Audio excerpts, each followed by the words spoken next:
Welcome to this video on the basics of understanding XGBoost. We'll break down the powerful XGBoost algorithm in a way that's easy to understand, even if you are not a seasoned data scientist.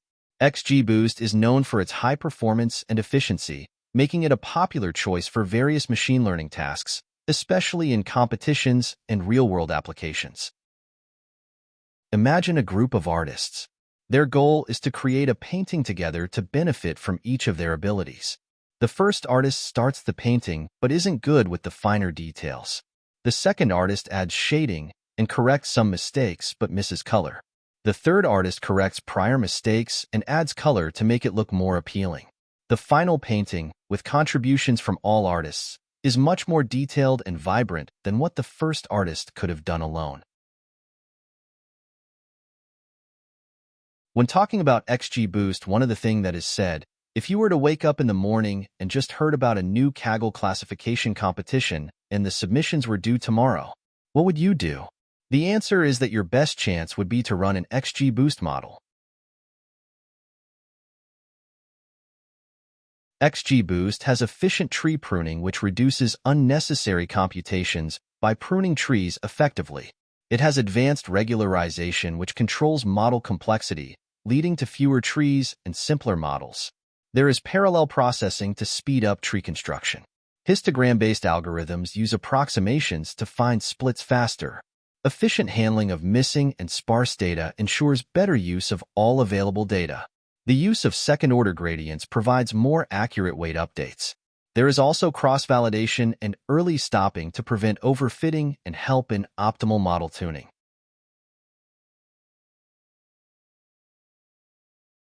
XGBoost has flexibility and includes many options for tree pruning and growth.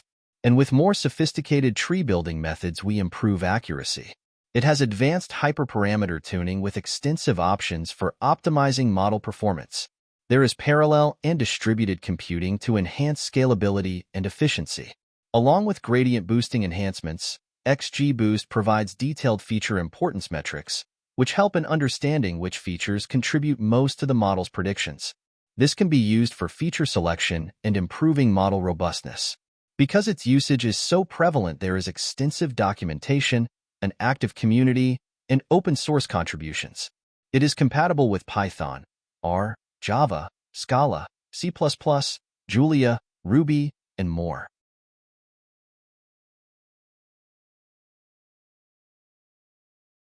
XGBoost has consistent and intuitive design.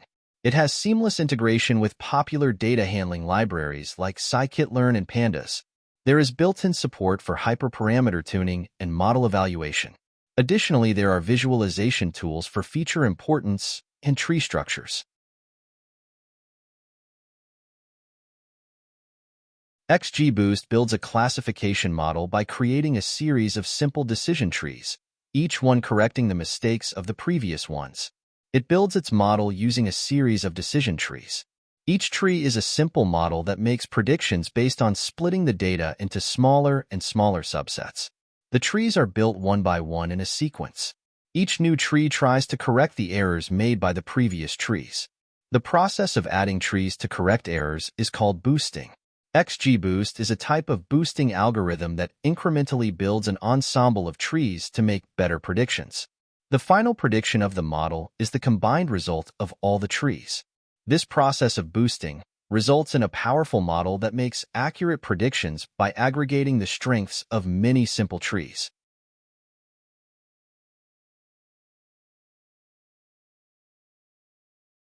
The focus on errors in XGBoost is counterintuitive because it contrasts with the more common, positive reinforcement and performance maximization paradigms. However, this focus on iteratively correcting mistakes leads to more robust and accurate models by continuously addressing and reducing errors. Understanding this approach requires a shift in mindset and a deeper grasp of machine learning optimization principles. In boosting, and specifically in XGBoost, the methodology involves sequentially training models where each new model attempts to correct the errors made by the previous models. This error-focused approach means that each step is explicitly designed to address the shortcomings of the previous step, which can feel like a reversal of the more intuitive approach of building on successes. Boosting algorithms work by focusing on the errors from the previous models and fitting subsequent models to these residuals. This focus on what the model got wrong rather than what it got right is central to the boosting approach. Correcting errors iteratively can seem less efficient or straightforward compared to other methods that might try to optimize performance in a single pass. The idea of repeatedly focusing on mistakes until they are minimized requires a shift in mindset. XGBoost does not use all rows and all predictors simultaneously for the following reasons.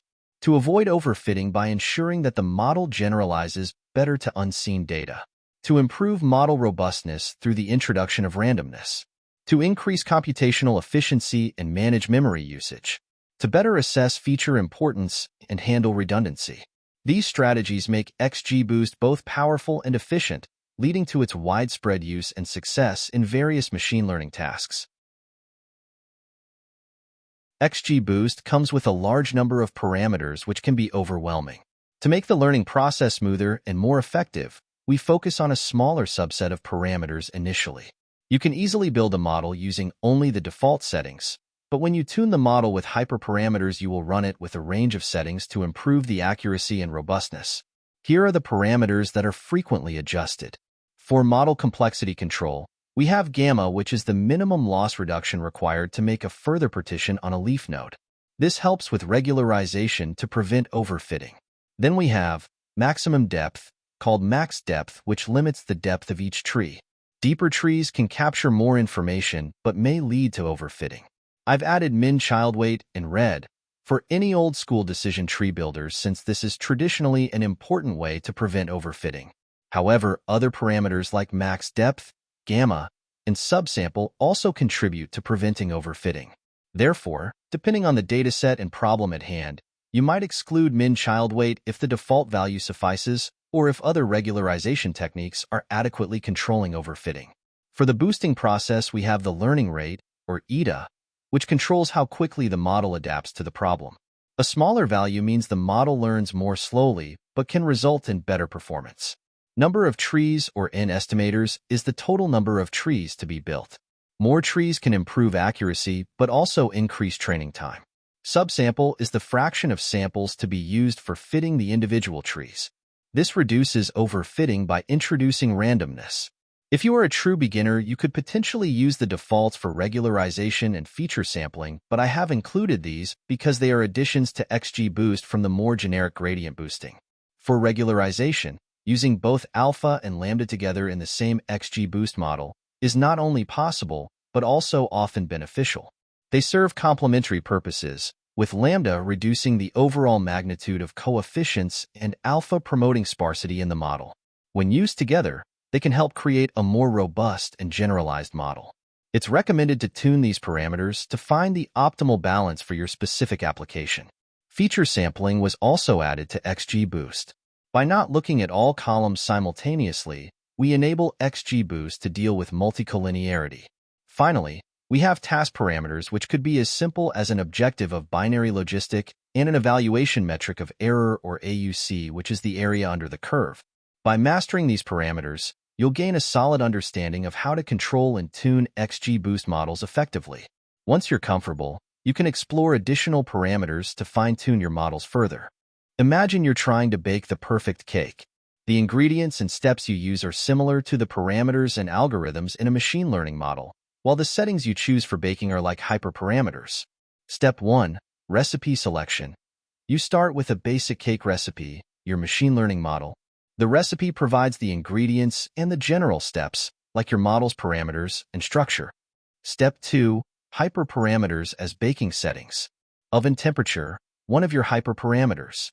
If the temperature is too high or too low, the cake won't bake properly. Baking time, another hyperparameter. If you bake the cake for too long or too short a time, it might be burnt or undercooked. Ingredient ratios, adjusting the amounts of sugar, flour, and butter to get the best taste and texture. Step 3. Trial and error. You bake the cake several times, each time adjusting the oven temperature, baking time, and ingredient ratios. After each attempt, you taste the cake and note what needs to be improved. Step 4. Optimization. After many tries, You find the optimal combination of temperature, baking time, and ingredient ratios that produce the best cake. Step 5. Final cake. With the perfect settings, you bake a cake that is delicious and has the right texture, flavor, and appearance. Hyperparameter tuning in machine learning is like adjusting the baking settings in a recipe to make the perfect cake. You tweak the settings, test the results, and keep improving until you achieve the best outcome. This analogy helps to illustrate the trial and error process and the goal of finding the optimal combination for the best result. Understanding how feature importance, SHAP values, and tree visualization fit together can significantly enhance your ability to build and interpret XGBoost classification models. Here's how these tools complement each other. Feature importance gives a high-level overview of which features contribute most to the model's predictions. This helps in feature selection by identifying and focusing on the most influential features.